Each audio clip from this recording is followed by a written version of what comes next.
Já, hvernig eru bara svona fyrstu viðbrögð eftir að Magna endurkomu sigur? Bara ótrúlega ánægður, ótrúlega bara stoltur af leikmönnum og þeim ákvörðunum sem að þeir tóku í leiknum og hvernig þeir tóku ábyrgð á erfiðum hlutverkum og stóðu við baki á þeirra ákvörðunum varðandi það. Gagnrýndi aðeins ábyrgðarleysi og svona skort á því eftir Fylkisleikinn og menn voru tilbúin að taka töluvert stærri ábyrgð á sig í kvöld og stóðu heldur betur undir því. Einmitt í 2-0 undir í hálfleik, hvað var eiginlega farið yfir í hálfleiksröðinni? Við bara ákváðum að breyta aðeins til, við höfðum engu að tapa og fannst við búin að vera að banka þokkalega vel þegar að 2-0 markið kemur. Staða sem hefur reynst okkur þung í síðustu leikjum að fá mark svona rétt fyrir hálfleikinn. Þannig að leikmennirnir voru á einu máli með það að í seinni hálfleik skildum við fara eins hátt á völlinn og við gætum, mæta þeim hátt, pressa að mikill ákjafð og það heldur betur borgaði sig. Þannig að það voru leikmenn sem stungu upp á því? Já, ég meina við ræddum aðeins í gær hvernig við vildum verjast öðruvísi, ef við vildum breyta úr því sem við byrjuðum á að gera og það var alveg einróma ákvörðun og þeir ýttu harkalega á það og byrjuðu að gera strax í fyrri hálfleiknum þegar við komum svona aftur á skriða eins og í leikinn. Þannig að bara hrósa þá að vera tilbúnir eins og ég segi að vera ekki passífir og stíga fram á völlinn og bera ábyrgð á það.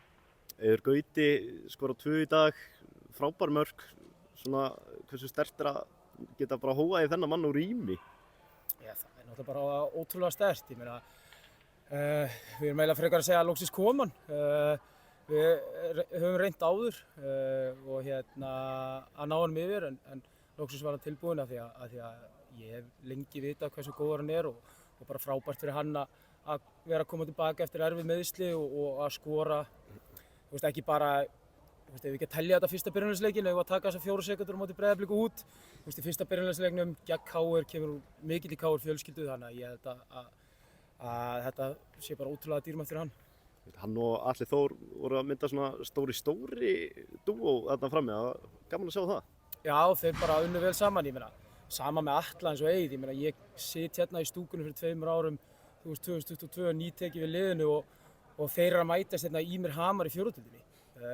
Þeir skora mörkin sem eru til þess að HK vinnur KR í efstu deild 2 ára seinna. Það er bara strákar sem eru tilbúin að leggja mikið á sig og eru hæfileikaríkir, þannig að við erum bara ótrúlega heppnir að vera með það ásamt öðrum í okkar herbúðum. Svona sterkur endurkomur sigur, karaktersigur, gefur ykkur klárlega byrjandi báða vængi undir komandi átök?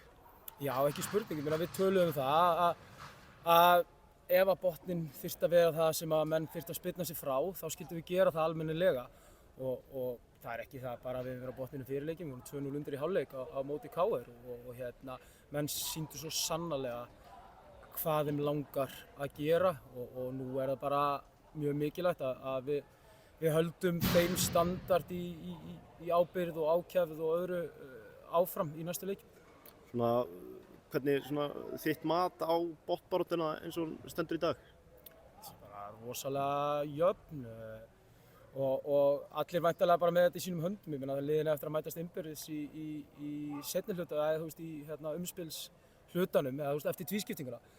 Þannig að það verður mjótt á munum þegar að tímabilinu verður lokið held ég og við þurfum bara að gera allt sem í okkar valdi stendur til að enda þar sem við viljum. Takk hérlega.